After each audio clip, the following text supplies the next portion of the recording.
What we're about to reveal has never been shared with Western audiences. The testimony of a woman from inside North Korea's elite performance circles.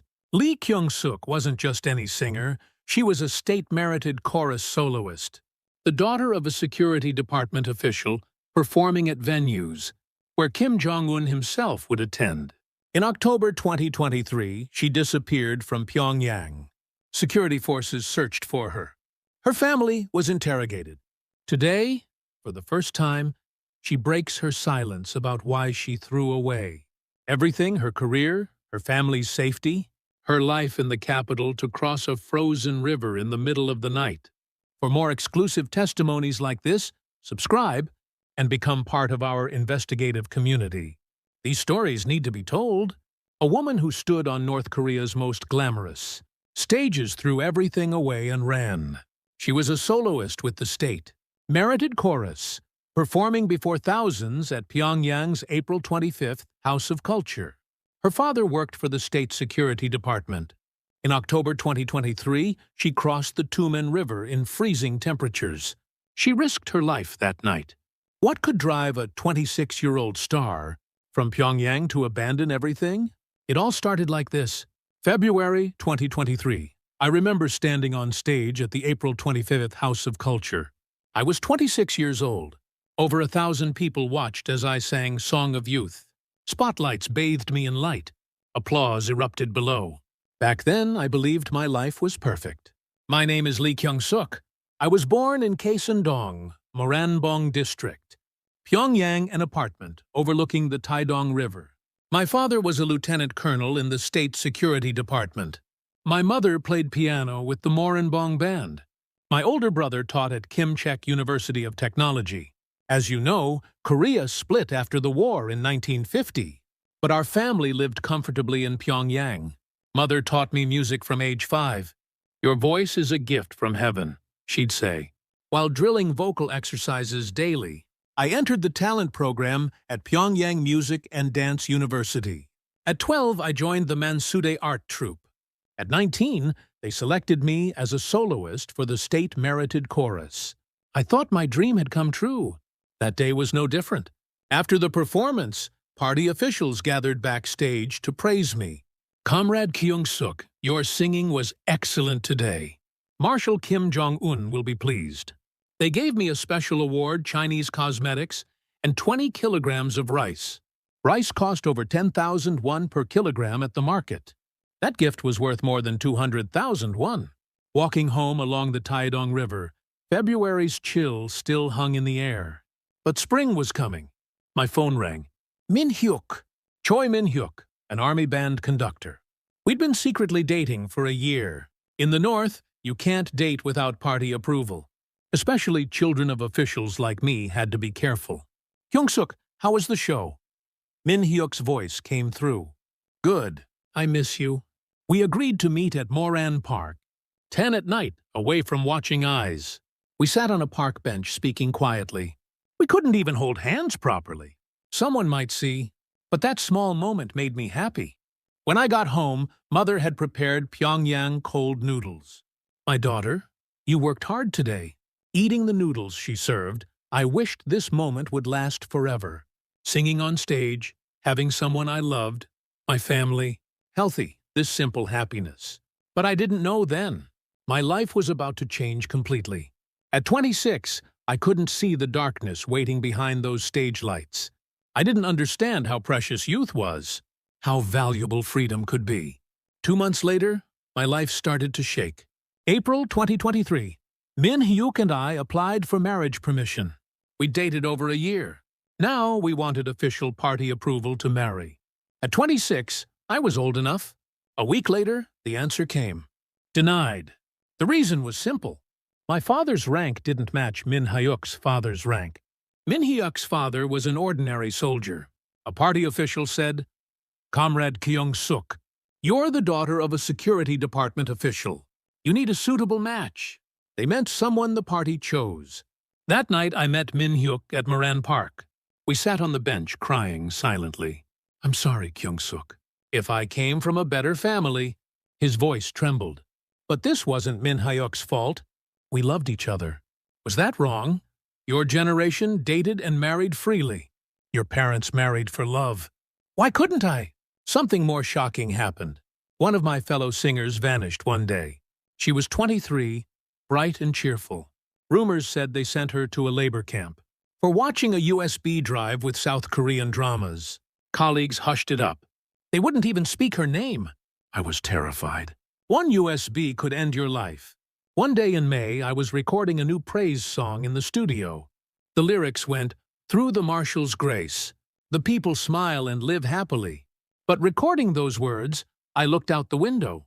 People lined up at the distribution center. The rations had stopped again. No smiles on their faces. One child looked so thin, walking seemed difficult. That moment I realized, the songs I sang were lies. The people are happy? Children are starving? I wore fancy clothes and sang on stage. But outside, people suffered. My voice was just a tool to decorate the system. After that day, performing became painful. I had to smile and sing, but my lips wouldn't move. Mother asked, "What's wrong lately? Is something bothering you?" I couldn't tell her. My brother said, "You don't realize how good you have it. You should be grateful." Lying alone at night, I thought about it. I couldn't choose who I loved. My songs weren't really mine. At 26, I wasn't living my own life. The unfairness crushed me. Was this really the life I'd dreamed of? The truth, behind the glamorous stage, slowly revealed itself. June arrived. Things got worse. One day, the party issued transfer orders for Min Hyuk, a sudden deployment to a military band in South Hamgyong province. Really, it was to separate us. Min Hyuk had 1 week before leaving for Hamhung. Our last meeting, Min Hyuk gripped my hand tight. "Kyung-suk, I'm sorry. I couldn't protect you." I cried and said, "No, this isn't our fault." But we both knew this might be our final goodbye. 26 and 28 years old, in love, but forced apart. Does that make sense? Something more horrifying waited. A week after Min Hyuk left, a party official summoned me. "Comrade Kyung-suk, good news. The party has found a suitable match for you. A 32-year-old son of a party official." I'd never met him. They showed me a photo. "Meet him next week." I refused. "I'm sorry, but I'm not ready for marriage." The official's expression hardened. "Comrade Kyung-suk, are you rejecting the party's consideration? This isn't a personal matter. It's an organizational decision." It sounded like a threat. "What happens if I refuse? Will my family suffer?" That evening, my father came home after receiving a warning at work. "Kyung-suk, you rejected the party's proposal? Don't. You know this affects our whole family." Father was angry. Mother said, "Kyung-suk, think about your brother. They could expel him from the university. If I refused, everyone would be in danger." The surveillance was worse. Fellow singers reported my every move. Who I talked to, what I did during breaks, even my bathroom visits. The neighbor lady monitored our home. Neighbors spying on neighbors. Maybe the 1950 split happened because of systems like this. One day in July, they inspected my phone. They found text messages between Min Hyuk and me. "You've still been contacting Choi Min Hyuk. This is a clear violation of discipline."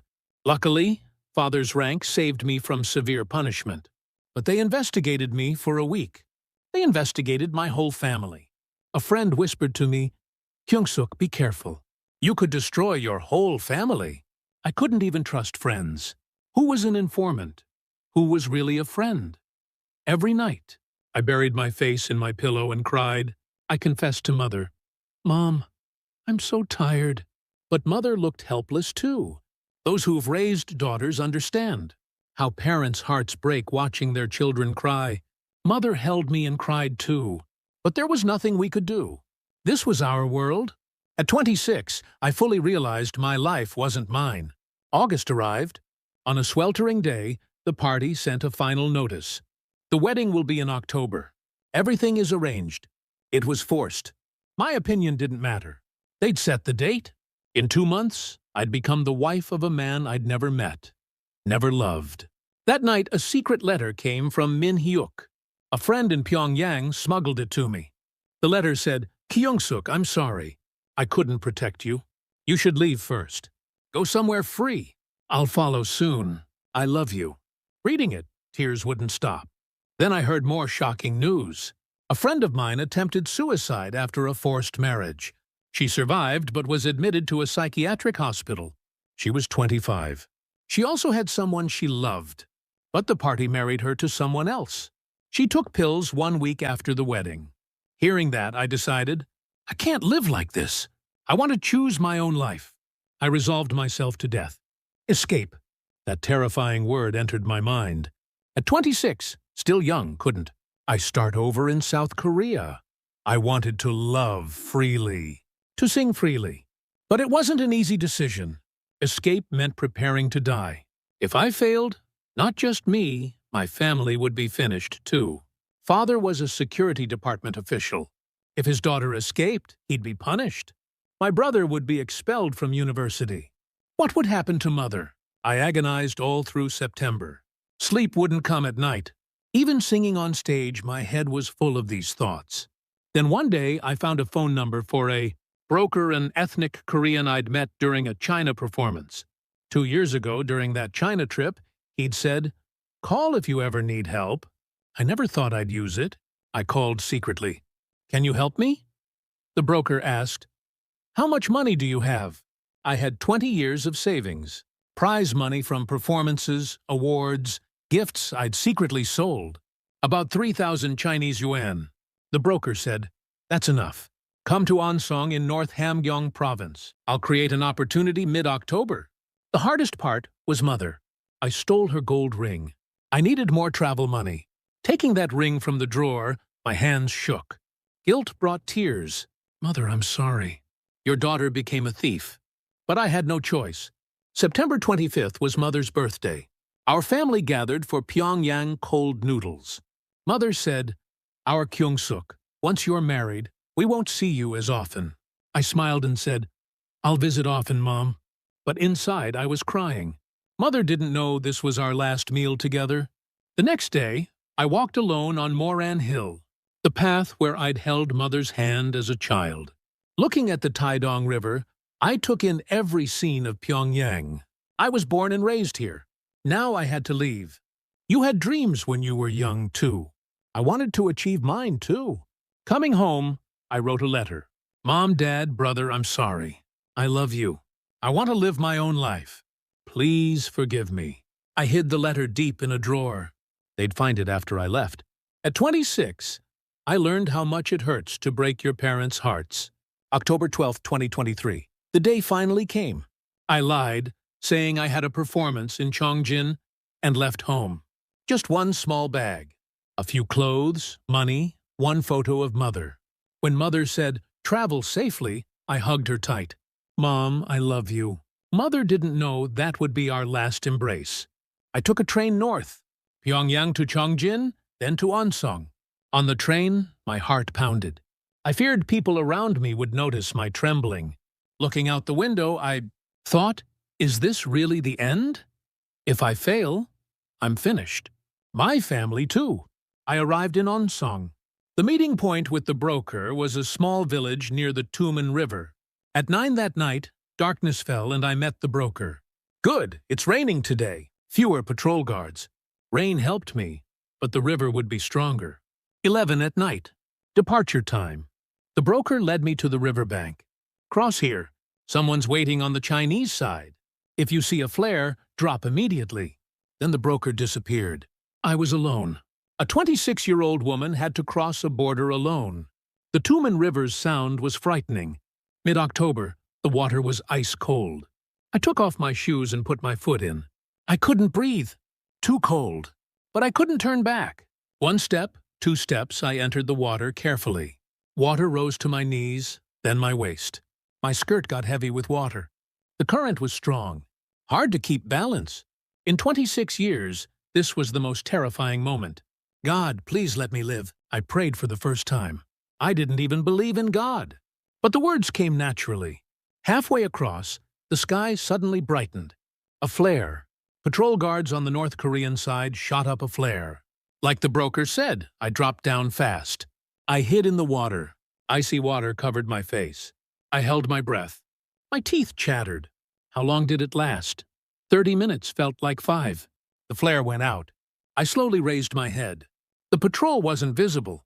I moved again. Just a little more. A little more. Chinese land appeared. The riverbank got closer. I finally stepped on Chinese soil. I crawled up, soaked and heavy, but relief washed over me. A Chinese helper threw me a blanket. I wrapped myself and collapsed there. Tears burst out. I'm alive. I survived. A young girl crossed a border alone. Unbelievable. During the 1950 war, were refugees this scared? This cold?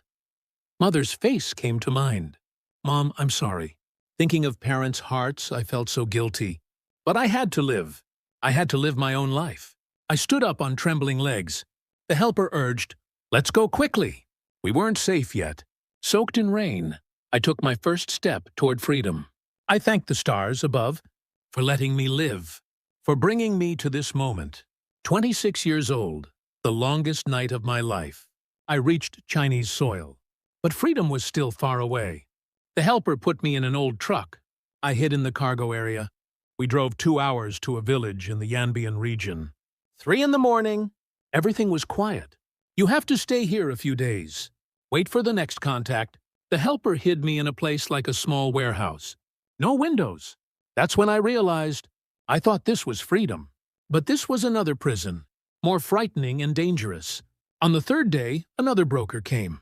A Chinese man in his 40s. He looked at me and smiled. Young and pretty. Should I find you a good husband? Chills ran down my body. Human trafficking. A 26-year-old woman alone in this man's grip. No, I need to go to Korea. When I refused, the broker's expression changed. Korea? That costs more money. How much do you have? It was a threat. If I didn't pay more, he'd sell me. I learned then how dangerous it was to be a female defector alone in China. That night, I said I needed the bathroom and ran. I ran through the darkness. I didn't know where I was going. Just ran. Luckily, it was an ethnic Korean village. I saw Korean signs. A small church with a sign that read, Korean Church. I knocked on the door. 4 in the morning. The door opened. A pastor in his 50s looked at me with surprise. What happened? I said through tears. I'm a defector from North Korea. Please help me. The pastor let me in. It's okay. You're safe. This is God's house. I hid in the church basement for a month. I couldn't go outside. They said Chinese police were cracking down hard on defectors. Young women were especially at risk. Stuck in a small room all day felt suffocating. But I was safe. The pastor's wife brought me food. We're the same people. We have to help. Her words brought tears. In the north, people monitored and betrayed each other. Here, strangers risked their lives to help me. If I said Korean missionaries were like angels, would you understand? In that basement, I sang hymns for the first time. Amazing Grace, how sweet the sound, a song the pastor taught me. Singing without censorship, singing from my heart, tears came. This is real singing. This is freedom. A month later, the pastor moved me to a safer place. A Korean missionary family in Qingdao. I stayed there 2 more months. The missionary family treated me like a daughter. I watched Korean dramas properly for the first time. People loving freely, living freely. So this is how they really live. But at night, I missed Pyongyang. I missed Mother. Had she found my letter by now? How much had she cried? Was Father punished? Was my brother okay? Guilt kept me awake. I thought about Min-hyuk too. How was he doing? Did he know I escaped? Was he punished? Would we meet again? A 26-year-old woman alone. Abroad, everything felt uncertain and frightening. But I couldn't lose hope. I believed if I reached Korea, I'd find real freedom. 2 months in China. Now it was time to go to a truly free place. Early December, the missionary spoke. Kyung-suk, we'll send you to Korea now. There's a route through Laos. Finally, South Korea, the place I'd dreamed of. I met a new broker. This one was trustworthy. The missionary vouched for him. It takes 3 days by bus to Laos. It'll be hard, but you have to endure. Hard was fine, as long as I could reach Korea. December 5th, we left at night. An illegal immigration bus. Other North Korean women were there too, all in their 20s and 30s. We didn't ask each other's names. Knowing less kept everyone safer. The bus ran all night, over 10 people in a cramped space. Breathing was hard. We couldn't use the bathroom freely. Passing Chinese border checkpoints, we barely breathed. Getting caught meant the end for everyone. On the second day, one woman whispered, "I'm from Pyongyang too." Another from Pyongyang. We talked quietly. "Why did you leave?" "Forced marriage." "You?" "Me too." We had to laugh. Same reason. After 3 days, we reached the Laos border. The broker said, "Be careful from here. If you meet Laotian police, tell them you're defectors." Laos sends defectors to Korea. Unlike China, they don't send you back north. Crossing the border, we were caught by Laotian immigration. It was planned. We voluntarily reported. "We're defectors from North Korea. We want to go to Korea." Immigration officers took us to a detention center. It looked like a prison, but this time was different. It was a step toward Korea.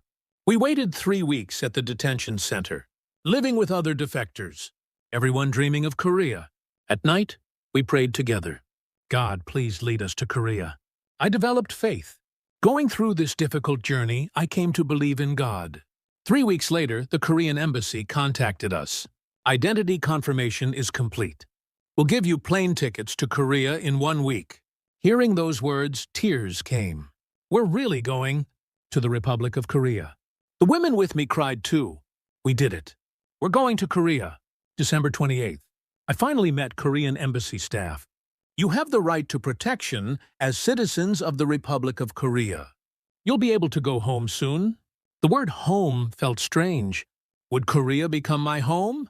I received documents with the Korean flag. Seeing that flag, my heart raced. I got a plane ticket, via Bangkok, Thailand to Incheon. At my young age, I'd come this far. Pyongyang, Onsong, China, Laos, Thailand, and now Korea. I felt like separated families. Same people, but having to go so far around. I boarded the plane. My first time on an airplane. Clouds appeared outside the window. To fly this high. On that flight, I slept comfortably for the first time. No nightmares. Mother appeared in my dream. "Kyung-suk, live well." Mother smiled as she spoke. Korean officials helped. People from the same country cared for me. I made it this far. Thank you. I survived thanks to people like you. Because there's a country called the Republic of Korea, a country that accepts defectors, I lived. At 26, I was flying toward a new life. December 30th, 2023. I arrived at Incheon Airport. Getting off the plane, my legs shook. This is really the Republic of Korea. I passed through immigration. "You're a defector? Welcome." The officer smiled.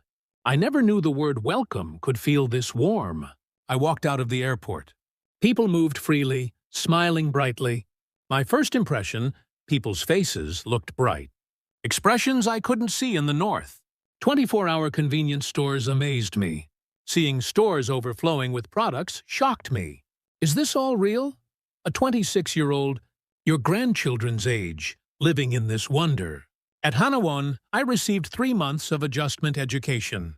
Korean society, employment, and music classes. The best part, I could sing freely.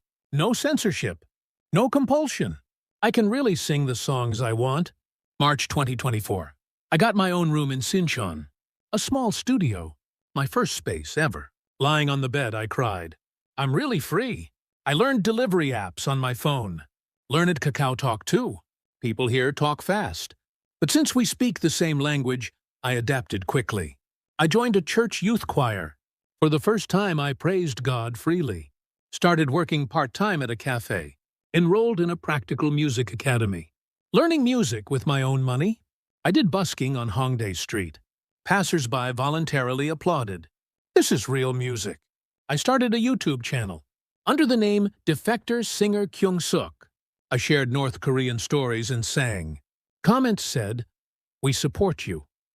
This moved me, such warm words. Living in a shared apartment with women I met at Hanawon. Watching Korean dramas every day, eating chicken and laughing. So this is youth. 26, finally living my age. I performed with a defector choir in a show called Singing Freedom.